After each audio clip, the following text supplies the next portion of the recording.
আমাদের চারপাশে অনেক ফিতনা, আমরা জানি না কখন অসচেতনতা বশত শিরক কুফর হয়ে যাচ্ছে। আমরা যাতে ঈমান নিয়ে মৃত্যুবরণ করতে পারি, এক্ষেত্রে আমাদের আমল কি হবে? অসচেতনতা বশত, অসাবধানতা বশত বা নিজের অজান্তে যদি শিরক কুফর হয়ে যায়, তাহলে সেক্ষেত্রে আল্লাহর কাছে পানাহ চাইতে হবে। নবী করিম সাল্লাল্লাহু আলাইহি ওয়াসাল্লাম একটা দোয়া শিক্ষা দিয়েছেন, আল্লাহুম্মা ইন্নী আউযু বিকা আন উশরিকা বিকা ওয়া আনা আ'লাম ওয়া আস্তাগফিরুকা লিমা লা আ'লাম। আল্লাহ, আমার জ্ঞাতসারে আমি জেনে বুঝে কোনো শিরকে যেন লিপ্ত হওয়া থেকে বেঁচে থাকি, এবং আমার অজ্ঞাতসারে, আমার অজান্তে কোনো শিরক হয়ে যায় কিনা সেখান থেকেও আপনি আমাকে পানাহ দিয়েন, বাঁচায় রাখেন। এই দোয়া আল্লাহর কাছে করতে হবে। তরুণ ভাইয়েরা আমার, বিশেষ করে আপনাদেরকে বলতে চাই, সূরা কাহফে আসহাবে কাহফের যুবকদের ঘটনা ভালো করে পড়বেন। সূরা ইউসুফ আলাইহিস সালামের ঘটনা ভালো করে পড়বেন। শিরক এবং কুফর থেকে কিভাবে নিজেদেরকে রক্ষা করতে হয়, চরিত্রহীনতার যে আহ্বান পশ্চিমারা করছে, এখান থেকে নিজের চরিত্রকে কিভাবে বাঁচাইতে হয়, ইউসুফ আলাইহিস সালামের ঘটনা থেকে শিখবেন।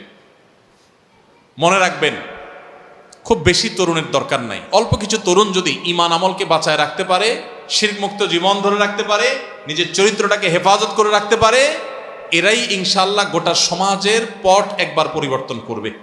এরাই একসময় ইনশাআল্লাহ সমাজের পট পরিবর্তন করার জন্য যথেষ্ট হবে। আসহাবে কাহফের যুবকদের সংখ্যা খুব বেশি ছিল না ভাই, ৬-৭ জন মানুষ ছিল, পট পরিবর্তন করে দিয়েছে ভাই। অতএব যুবকরা মনে রাখবেন, আমি সবসময় বলি, চরিত্র নষ্ট করা এটার জন্য যোগ্যতা লাগে না। হারাম রিলেশন করলেন, অবৈধ সম্পর্ক করলেন, জেনা ব্যভিচারে লিপ্ত হলেন, এগুলোর জন্য যোগ্যতা লাগে না। এগুলো গরু ছাগলও পারে, অযোগ্য মানুষ, অথর্ব মানুষও পারে। কিন্তু এগুলো থেকে বাঁচার জন্য মেরুদণ্ড দরকার হয়, হিম্মত এবং সৎসাহস দরকার হয়, যে আমি আমার চরিত্রে কালিমা লাগতে দেব না। আমার সকল ভালোবাসা জমিয়ে রাখবো বৈধ ভালোবাসার জন্য, বৈধ স্ত্রীর জন্য, বৈধ বিবাহের জন্য। এগুলো থেকে বেঁচে থাকা, শিরক কুফর থেকে এবং চরিত্রহীনতা থেকে বেঁচে থাকা, এটা হলো আমাদের জন্য সবচেয়ে বড় চ্যালেঞ্জিং বিষয়। এজন্য সেই চ্যালেঞ্জটা আমাদেরকে নিতে হবে। তো এই ধরনের শিরক কুফর নিজের অজান্তে হয়ে গেছে কিনা এরকম মনে হলে আমরা আল্লাহর কাছে ওই যে দোয়া পড়বো, আর বেশি বেশি কালিমাতুশ শাহাদা পাঠ করব, ঘন ঘন ঈমানকে নবায়ন করবো। আশহাদু আল্লা ইলাহা ইল্লাল্লাহ ওয়া আশহাদু আন্না মুহাম্মাদার রাসূলুল্লাহ। নবী করিম সাল্লাল্লাহু আলাইহি সাল্লাম বলেছেন, জাদ্দিদু ঈমানাকুম। ক্বালু কাইফা নুজাদ্দিদু ঈমানানা ইয়া রাসূলুল্লাহ? ক্বাল আকসিরু মিন কওলি লা ইলাহা ইল্লাল্লাহ। নবী সাল্লাল্লাহু আলাইহি সাল্লাম বলেছেন, তোমাদের ঈমানকে ঘন ঘন নবায়ন করবা। এই যে ঈমান কখন চলে যায় আমরা টের পাই না। কিভাবে ঈমান নবায়ন করবে আল্লাহ রাসূল? লা ইলাহা ইল্লাল্লাহ বেশি বেশি করে পাঠ করো, মুস্তাহজার করো যে আমি আল্লাহর একত্ববাদের সাক্ষ্য দিচ্ছি, কখন না জানি আমি ঈমান হারা হয়ে গেছি কোন কথার কারণে। এই জন্য রাস্তায় কোনো টাকা কুড়িয়ে পেলে করণীয় কি? আমি কি ওই টাকা মসজিদে দিয়ে দিব, নাকি এর সাথে আরো যোগ করে টাকা দান করতে হবে? আমাদের দেশে অনেক মাসআলা আগের যুগের মুরব্বীরা বানাইছেন, সৎ উদ্দেশ্যে অসৎ কাজ করছে, নেক উদ্দেশ্যে জাল হাদিস বানাইছেন, এরকম অনেক বিষয় আছে। এর মধ্যে এটা একটা, যে রাস্তায় যদি কোনো টাকা পাওয়া যায়, কুড়ানো টাকা, হারানো টাকা কেউ যদি ধরে, তাহলে 10 টাকার নোট উঠালে 20 টাকা তাকে দিতে হবে। এটা একটা জাল হাদিস। এই জাল হাদিস যারা বানাইছেন তাদের একটা নেক নিয়ত ছিল। কি নিয়ত সেটা?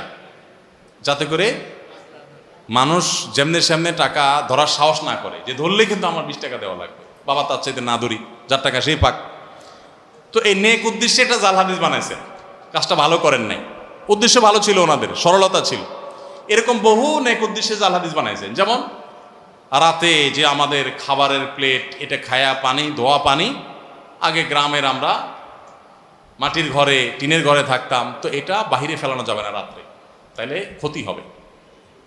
এই মাসালা যারা বানাইছেন জাল হাদিস, নিষেধ নাই কোথাও হাদিসে, ফালালে কেউ ফালাতে পারে, কিন্তু অবশ্যই দেখে শুনে ফালাতে হবে, কার গায়ে পড়ে কিনা। আমার মনে হয় এই মাসালা যারা বানাইছেন তাদের একটা নেক উদ্দেশ্য ছিল। উদ্দেশ্য হলো যে আগের যুগে তো এত কারেন্টের ব্যবস্থা ছিল না, এত বিদ্যুৎ ছিল না, লাইট ছিল না। তো কেউ যদি উড়াদুড়া খাইয়েই দরজা খোলা দিয়ে বাইরে মারে, কারো গায়ে পড়তে পারে। পোলাপান যেন এই কাম না করে, যেন বলছে খবরদার, এটা ফালানো যাবে না, ক্ষতি হয়ে যাবে। হ্যাঁ, ভাঙা প্লেটে খাওয়া যাবে না, ক্ষতি হবে। ভাঙা প্লেটের ভাঁজে ভাঁজে হয়তো ওইটা হয়তো কোনো প্লেটের দোকানদার হাদিস বানাইছে, যাতে করে ঘন ঘন প্লেট বিক্রি হয়। বুঝে আসছে কথা? তো এরকম নেক উদ্দেশ্যে কিছু জাল হাদিস বানানো হয়েছে, তার ভিতরে এটা একটা, যে কি 10 টাকা কুড়ায় পাইলে সাথে আর 10 টাকা দিতে হবে, এরকম কোনো কথা আসলে কোরআন হাদিসে নাই। রাতে হাত পায়ের নখ কাটা ঠিক না, কাটালে ক্ষতি হয়। আসলে কোরআন হাদিসে কোথাও নিষেধ নাই, কেউ চাইলে কাটতে পারে, কিন্তু নিষেধ করছে কেন? হয়তো বা এই জন্য নিষেধ করছে যে আগে তো এত কারেন্টের লাইট ছিল না, আলো অন্ধকারের মধ্যে কাটবে, পোলাপেন হাত পা কেটে ফেলবে, এই জন্য যার না কাটে দিন আলো দুজন কাটে, এটা জাল হাদিস বানাই দিস। তো এরকম বহু জাল হাদিস আমাদের সমাজে আছে যেগুলো আসলে ভিত্তি কোরআন হাদিসে নাই।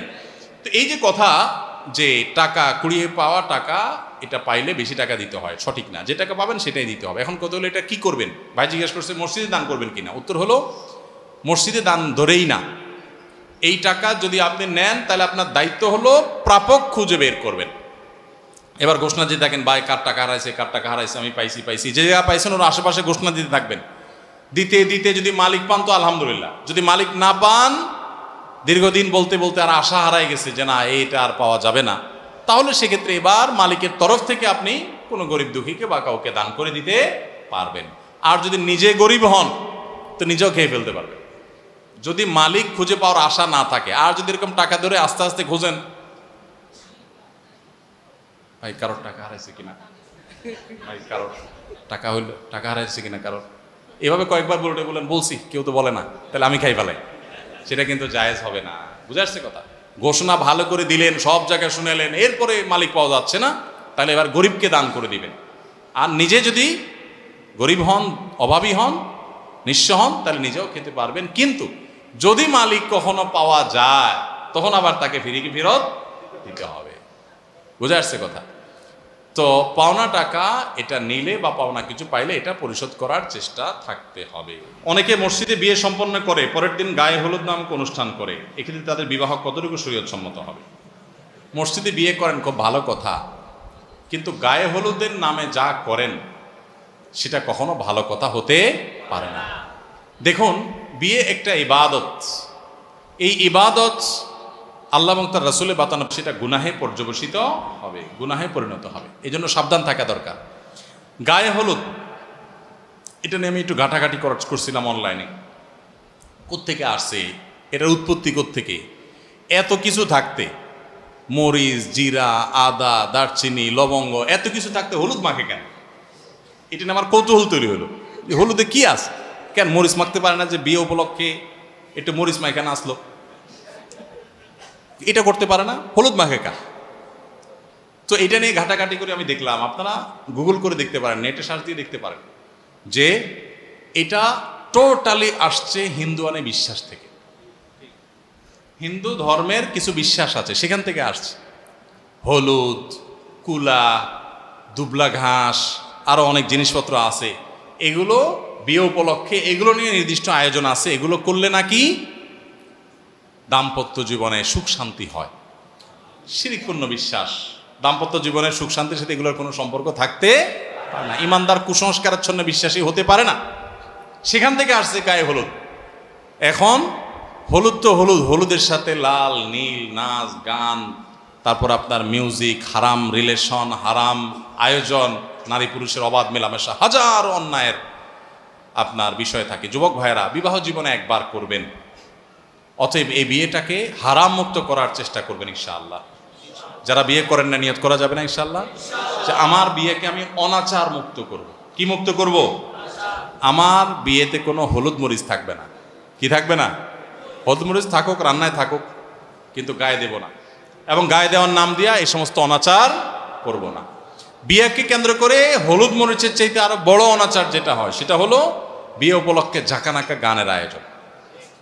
এটা এত জঘন্য অসভ্যতা, এটাকে আমি রীতিমতো অসভ্যতা বলতে চাই। এটা এত ডেঞ্জারাস অসভ্যতা, পশুদের মধ্যেও এরকম নোংরা কাজ, এরকম ন্যাক্কারজনক কাজ কল্পনা করা যায়। আপনার বিয়ে করতেছেন, আপনার অনেক ফুর্তি, আপনি গায়ে হলুদ মরিচ মাখায় লাফালাফি করেন আপনার দরজা বন্ধ করে, কেউ নিষেধ করতেছে না। কিন্তু আপনার বিয়ে, আপনার সেই খুশিতে সারা বাড়িতে আপনি লাইট ফ্যাট করছেন, ওকে বুঝলাম, ছাদে ডেক সেট এনে, বড় বড় আপনার বক্স এনে ভাড়া করে, ব্যান্ড পার্টি ভাড়া করে এনে, হাই ভলিউমে গানের আওয়াজে পুরো এলাকার মানুষকে অতিষ্ঠ করে ফেলতেছে। এটার মতো জুলুম আরেকটা হতে পারে না।